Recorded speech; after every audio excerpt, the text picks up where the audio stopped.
Your anxiety isn't the problem. Fighting it is. Every time you try to suppress it before a meeting, you're teaching your nervous system that speaking up is dangerous. I'm going to show you a 60-second physical anchor that works when your chest is tight and your voice is shaking. So you can perform under pressure instead of being paralyzed by it. So let's begin. I'm Vin, licensed psychotherapist. I've spent over a decade working with high achievers in tech who think their anxiety means they're broken. It doesn't. It means your nervous system is sensitive. And in tech, when everything moves fast and stakes are high, especially right now with AI disruption and layoffs, that sensitivity gets triggered constantly.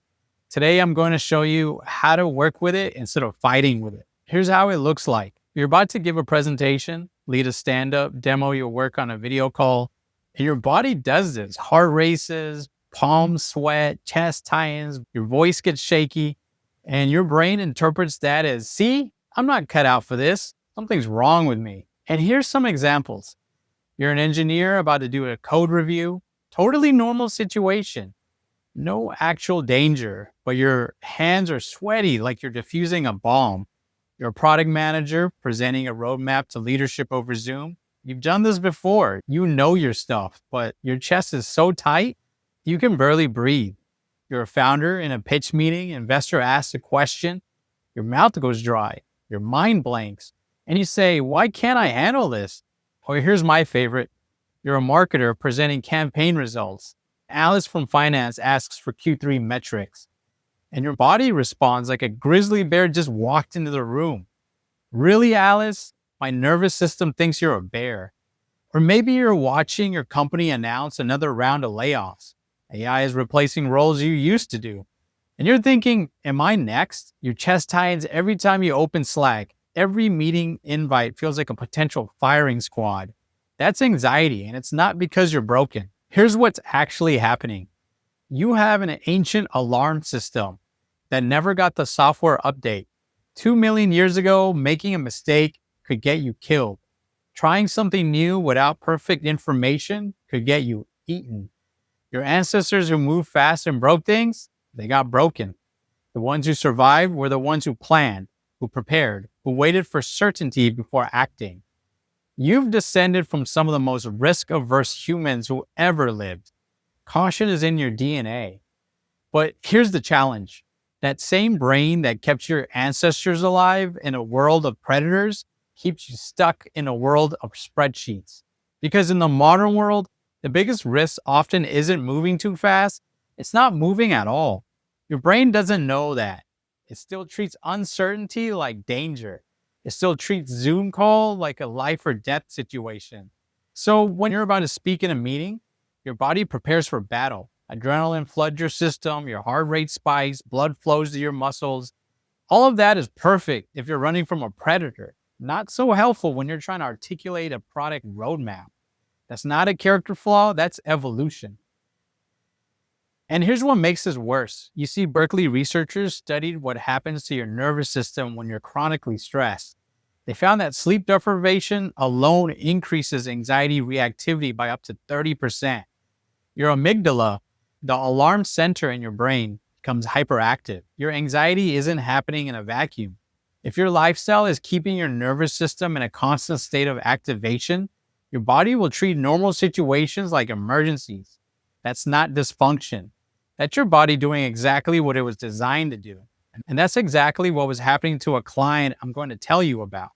For privacy, let's call her Priya, a newly hired data scientist at a cybersecurity company, running on 16-hour days, staring at screens from 7 a.m. to midnight, triple shot lattes instead of meals, no breaks, sleeping maybe 4 to 6 hours if she was lucky. She was catastrophizing everything, worst case scenarios on loop.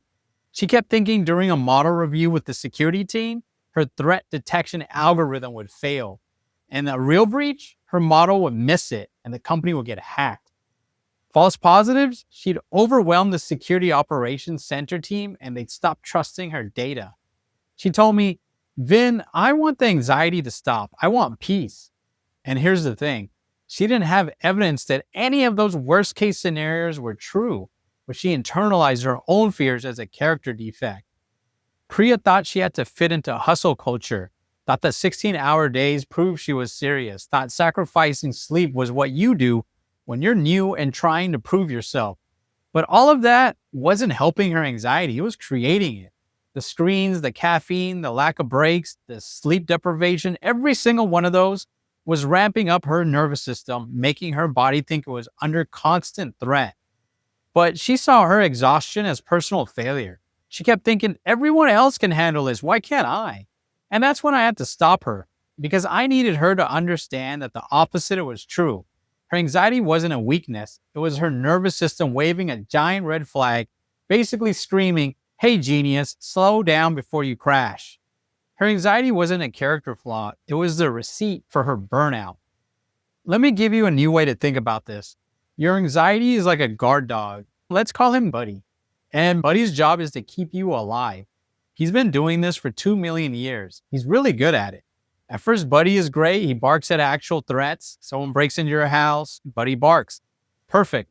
That's his job. But here's what happened to Priya, and what's probably happening to you.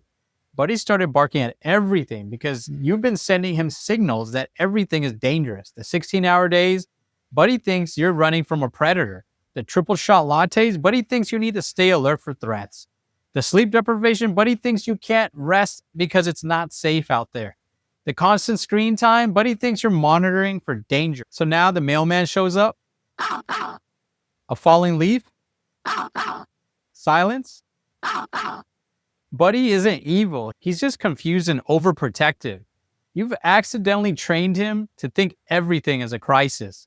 You don't get rid of the dog. You learn to hold the leash gently. You retrain him to know the difference between an actual threat and a Zoom call. That's what we're going to do today. Learn to hold the leash. So how do you work with anxiety when it hits in real time? You need a grounding strategy, something physical, not mental. Because when your amygdala is activated, thinking your way out doesn't work. You need to bring your nervous system back online through your body. I call this the physical anchor. Here's how it works. The next time you feel that chest tightening moment before you have to speak, first job is to not think. It's to ground yourself in the physical world. I want you to discreetly do this. Press your feet firmly into the floor. Feel the solid ground beneath you. Then drop your shoulders. You're probably holding the tension there right now, and let them fall. Then slowly unclench your jaw. You didn't even know it was clenched, did you? Inhale through your nose. Then as you exhale, I want you to give the feeling a name without judgment. Silently say to yourself, this is the feeling of adrenaline. And that's it. You're not calling it danger or anxiety. You're calling it what it is, a chemical in your body. You're labeling the data. So let's try it right now. Think of the last time you felt panic before speaking. Picture it. Feel that tension in your chest. Now, press your feet into the floor. Drop your shoulders, unclench your jaw, and as you exhale, say it in your head. This is the feeling of adrenaline. Let's do it again. Feet on the floor, shoulders down, jaw relaxed. Inhale. Exhale. And label the data. This is the feeling of adrenaline. You just took control. You shifted from passenger in a panic spiral to pilot observing the instrument panel. You're acknowledging Buddy's bark without believing the house is on fire. That's the foundation of regulating your nervous system. Now I know sometimes the adrenaline is a flood. Buddy's barking just won't stop and your mind feels frozen. In these moments, thinking is the enemy. Action is the antidote.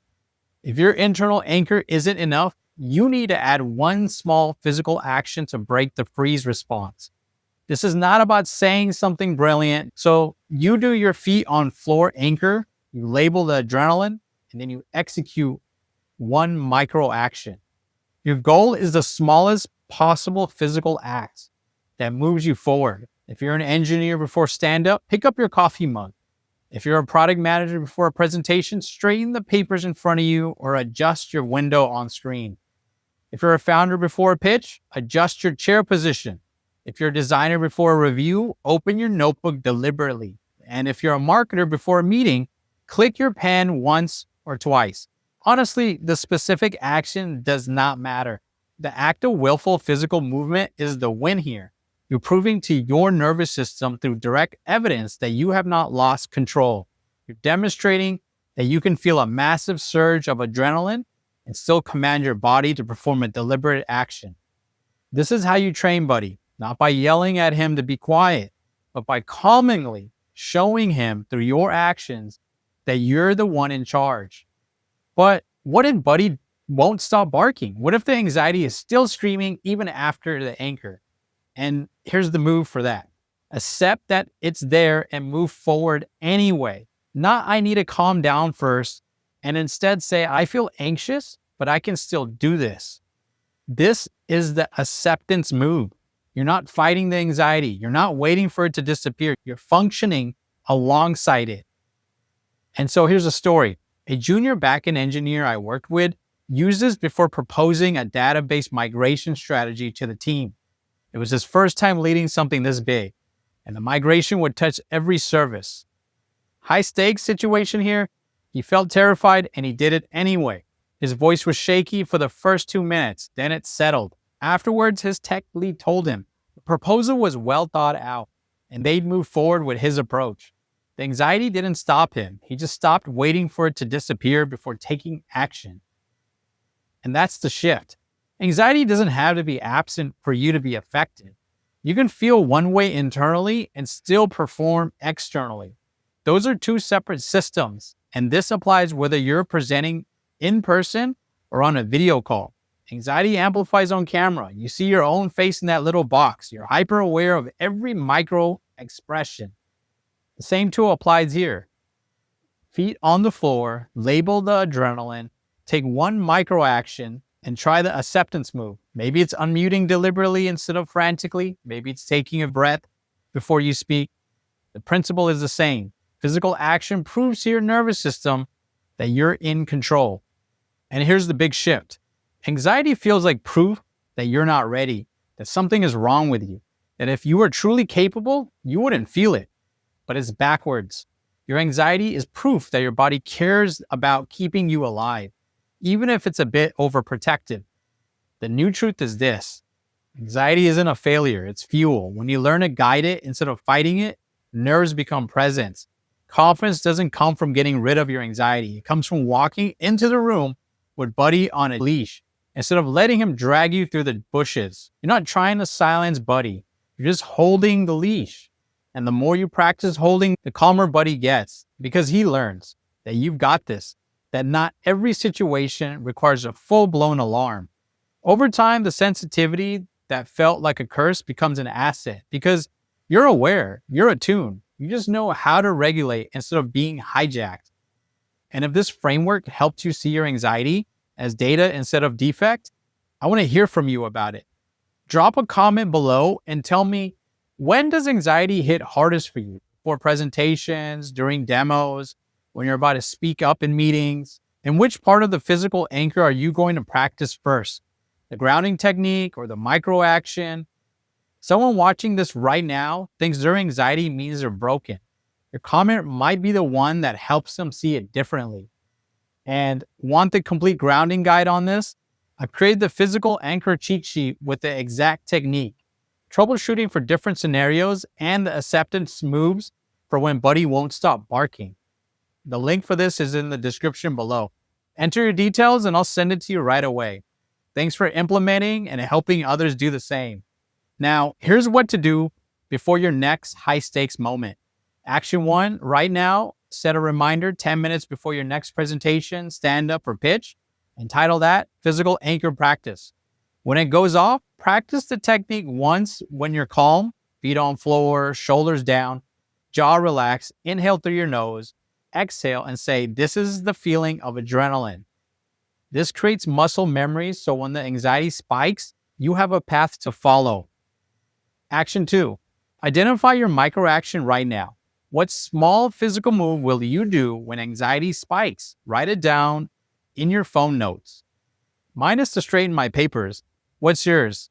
Pick one and commit to it. And now action 3, practice saying this out loud. I feel anxious and I can do this. Instead of, I'm not anxious.